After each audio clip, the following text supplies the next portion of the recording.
Hello students, today we are going to study third part of Geography, class 10th, Agriculture, Krishi chapter, and the topic is oil seeds, Tilhan. It is also known as Vanaspati Tel, and it is grown in Kharif and Rabi, both the crops. It is used in cooking. भोजन बनाने के लिए इसका प्रयोग किया जाता है. And the varieties of oil seed we can see, इसके प्रकार हम देखेंगे लाइक ग्राउंडनट, मूंगफली का तेल, मस्टर्ड, सरसों का तेल, सनफ्लावर, सूरजमुखी, soybean, cotton seed and the coconut oil, नारियल का तेल. Also we are using the castor oil and the linseed, and it is also used, some of the oil are also used in cosmetics and for soap, for making the soap, साबुन बनाने के लिए. साथ में प्रसाधन जैसे श्रृंगार के सामान बनाए जाते हैं. And also it is use in ointment, जैसे उपटन बनाने के लिए भी इसका इस्तेमाल होता है. And also oil cake use for the cattle. On the left material जानवरों को खिलाने के लिए, जैसे उसको खली बोलते हैं. And also it is utilize for other purpose. Now we can see the geographical condition required for the oil seeds. भौगोलिक स्थिति जो हमें तिलहन के लिए चाहिए. सबसे पहले हम उसमें टेम्परेचर में, तापमान में देखेंगे. We need 20 degree Celsius to 30 degree Celsius. इसमें the rainfall is needed 50 degree Celsius, 50.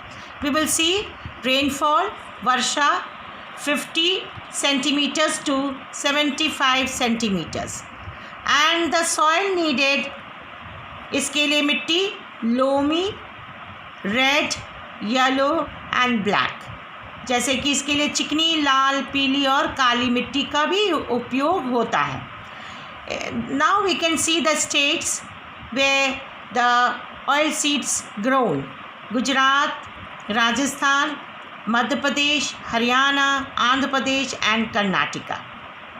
Now we can see the beverage crops, पेय फसलें. In that we can see the two varieties, tea and coffee. The first, सबसे पहले हम देखेंगे tea, चाय. Its characteristic, the first it is a bushy plant, ये झाड़ीदार पौधा है. And also it is a tropical crop. And the tender leaves of tea bush are plugged by hand. इसकी एक बहुत ही महत्वपूर्ण विशेषता है कि चाय की कोमल पत्तियों को हाथों से तोड़ा जाता है. And also it is a labour, skilled labour और labour intensive. Skilled labour is required for plucking the leaves. प्रचुर मात्रा में, बहुत ज़्यादा मात्रा में इसके लिए सस्ता और कुशल श्रमिकों और मज़दूरों की ज़रूरत होती है, क्योंकि ये पहाड़ियों पर होता है. चाय की खेती पहाड़ियों के बागानों में की जाती है, जिसमें बहुत सारे मज़दूरों की ज़रूरत पड़ती है, जो ढलानों पे अपने पीठ पे टोकरियों को बांध करके एक एक पत्तियों को तोड़ तोड़ के उसमें रखती हैं, जिसमें बहुत समय लगता है और ये बहुत ही कठिन परिश्रम का कार्य होता है. And it is grown on the hill slopes. ये ढलानों वाले क्षेत्रों में, पहाड़ों पे, ख़ास करके ये दार्जिलिंग में और असम की दार्जिलिंग क्षेत्र में, नीलगिरी हिल, कर्नाटका में बहुत ही ज़्यादा इसकी खेती होती है. Now we can see the geographical condition required for tea. इसके भौगोलिक स्थिति को देखेंगे. We need temperature 21 degree Celsius to 30 degree Celsius. Rainfall 150 centimeters to 300 centimeters. मिट्टी well drain deep fertile soil, and अच्छी तरीके से सूखी हुई उपजाऊ मिट्टी, and also rich in humus and organic matter. इसमें जीवांशयुक्त उपजाऊ मिट्टी की ज़रूरत होती है।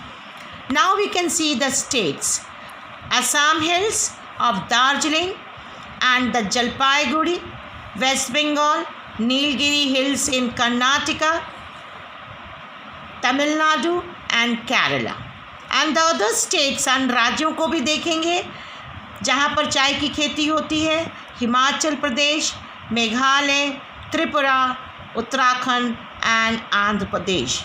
Next, coffee. Coffee, the variety of coffee is Arabica and it is brought from Yemen। सबसे पहले ये यमन से लाई गई और ये बहुत ही उत्तम किस्म की the best variety it is known in India। It was first grown on the Baba Budan hills in Karnataka। इस कृषि की शुरुआत सबसे पहले बाबा बुदान पहाड़ियों से हुई, and it is a labour extensive, ये इसमें मज़दूरों की बहुत ज़रूरत होती है, and also it is a capital intensive, पूंजी प्रधान, and also it helps in earning foreign exchange by exporting to other countries. दूसरे देशों में इसका निर्यात करके हम विदेशी मुद्रा बहुत ही ज़्यादा अमाउंट में, बहुत ज़्यादा हम इसको अपने देश में ला सकते हैं, जिससे हमारे देश की इकोनॉमी बढ़ती है। Geographical condition required for the growth of coffee. भौगोलिक स्थिति कॉफ़ी के लिए, द फर्स्ट, सबसे पहले हम इसके तापमान टेम्परेचर को देखेंगे। The temperature is needed for coffee 15 degrees Celsius to 28 degrees Celsius, and the rainfall between 150 centimeters to 200 centimeters, and the soil मिट्टी deep and the गहरी और उपजाऊ, deep fertile, rich in humus and organic matter। कार्बनिक पदार्थ की भी ज़रूरत होती है इसमें, and it is grown in different states, and the states are Nilgiri Hills in Karnataka, Kerala and Tamil Nadu। Next is non-food crops, अन्य खाद्य फसलें। It is the 4 varieties comes under this। इसमें 4 तरह की फसलें होती हैं, द रबर, कपास, जूट और रेशम। Rubber, cotton, jute and silk. सबसे पहले we can see the first, rubber, grown on large estates, बहुत बड़े लंबे चौड़े इसकी बड़ी संपत्ति में, बहुत हेक्टर्स ऑफ लैंड में इसकी खेती होती है, रबर को बोया जाता है।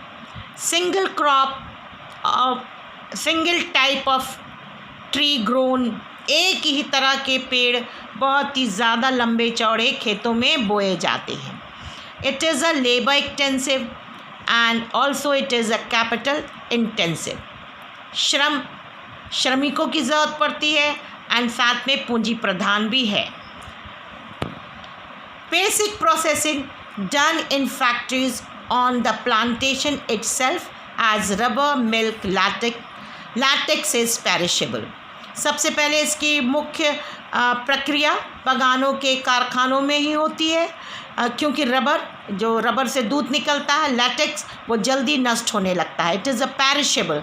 सो रबर के बागानों में ही जल्द से जल्द लैटेक्स को बड़े बड़े टैंक्स में डाला जाता है श्रमिकों के, मज़दूरों के ज़रिए से, और पेड़ों से निकाल करके, और फिर उसमें एसिटिक एसिड को डालते हैं, और जिससे वो पतला होता है, और फिर वो फैक्ट्रीज़ में बहुत सी चीज़ों को बनाने के लिए वहाँ से जाता है। जैसे आप जानते हैं टायर, ट्यूब्स बनाए जाते हैं गाड़ियों के, और साथ में मैट्रेसेस हैं, लैटेक्स यूज़ होता है इसके खिलौने बनाने के लिए, that is that making the toys, eraser and many other different varieties of things are made. Geographical condition required for the growth of rubber. भौगोलिक स्थिति जो हमें रबर के लिए चाहिए, उस सबसे पहले the first we will see the temperature, तापमान 25 degree Celsius to 35 degree Celsius, rainfall 200 centimeters and the soil well drained laterite soil. इसके लिए अच्छी से सूखी हुई लैटराइट मिट्टी की ज़रूरत पड़ती है. And the states we can see Kerala, Tamil Nadu, Karnataka, Andaman and Nicobar, that is islands, that is को द्वीप समूह भी बोलते हैं. And also it is grown on the Garo hills of Meghalaya. Meghalaya, ये मेघालय के पहाड़ियों पर भी उगाया जाता है. Next we can see the fibre crop, रेशेदार फसलें. In that the first is cotton, कपास. It is a kharif crop, basic raw material for cotton textile industry. ये सूती कपड़े उद्योग में कपास एक मुख्य कच्चा माल है, the basic raw material. And it is also a labour intensive crop. इसमें बहुत ज़्यादा मज़दूरों की ज़रूरत पड़ती है, श्रमिकों की ज़रूरत पड़ती है. And also it is a commercial crop. ये व्यावसायिक फसल है जिसको बाज़ार में कैश क्रॉप है, जिसको तुरंत बेच करके इससे आप नगद पैसे तुरंत आपके हाथों में मिलते हैं. और now the geographical condition require for the growth of cotton. इसकी भौगोलिक स्थिति कॉटन के लिए, कपास के लिए, द फर्स्ट इज़ टेम्परेचर, तापमान 20 degree Celsius to 30 degree Celsius, वर्षा rainfall 75 centimeters to 80 centimeters. And the soil is needed deep and fertile, black and alluvial soil. गहरी और उपजाऊ काली और जड़ोट मिट्टी की ज़रूरत पड़ती है. The weather should be frost free. जो इसके बोने के समय जब जैसा मौसम होना चाहिए वो पाला रहित होना चाहिए. And also clear and sunny weather needed. इसमें खिली हुई धूप की भी ज़रूरत पड़ती है. And the states Gujarat, Maharashtra, Madhya Pradesh, Andhra Pradesh, Punjab, Haryana and Tamil Nadu में the cotton is grown abundantly. Next we will see the jute, fibre crop. जैसा कि हमें अभी कॉटन के लिए पढ़े हैं, उसके बाद ये दो तरह के हैं जो आपके फाइबर क्रॉप में आता है. तो दूसरा मैं देखूंगी, आपको बताऊंगी अभी कि ये जूट जूट फाइबर क्रॉप है और इसको गोल्डन फाइबर, सुनहरा रेशा भी कहा जाता है. And jute is use for making sack. बोरियां बनाने के लिए काम में आता है. कारपेट, चटाई, रोप्स, रस्सी, डोर मैट्स, पावदान और साथ में जूट बैग्स, जूट के थैले भी बनाए जाते हैं. तो this is the uses of jute. Next, the jute is grown in hot and humid climate. गर्म और आर्द्र जलवायु में जूट की खेती होती है. The geographical condition required for the growth of jute. भौगोलिक स्थिति जो हमें जूट के लिए चाहिए, तापमान that is the temperature is needed 25 degree Celsius to 30 degree Celsius, वर्षा रेनफॉल 150 टू 200 सेंटीमीटर्स, मिट्टी soil fertile alluvial soil of flood plain. जैसा कि जहाँ पर उपजाऊ फर्टाइल जरूर मिट्टी होती है और जहाँ पर बाढ़ ज़्यादा आती है उन मैदानों में, बाढ़ के मैदानों में जहाँ पर नई अलूवियल सॉइल जमा हो जाती है, वहाँ पर जूट की खेती बहुत ही अच्छी तरीके से होती है क्योंकि ये मिट्टी बहुत ही उपजाऊ हो जाती है. आप because of the flood plains the soil is very fertile. Now we can see the states: West Bengal, Bihar, Orissa, Assam and Meghalaya. We can see the now we can see the cotton and jute by the map. मानचित्र के ज़रिए से हम cotton और jute की खेत के उत्पादन क्षेत्रों को देखेंगे. The largest producer states of jute and cotton. जो मैंने इसमें I have shown the yellow colour for cotton and green colour for jute. Now we can see the states for cotton. It is grown in Gujarat, mainly in Gujarat, Maharashtra, some part of MP, Andhra Pradesh, Punjab, Haryana and Tamil Nadu.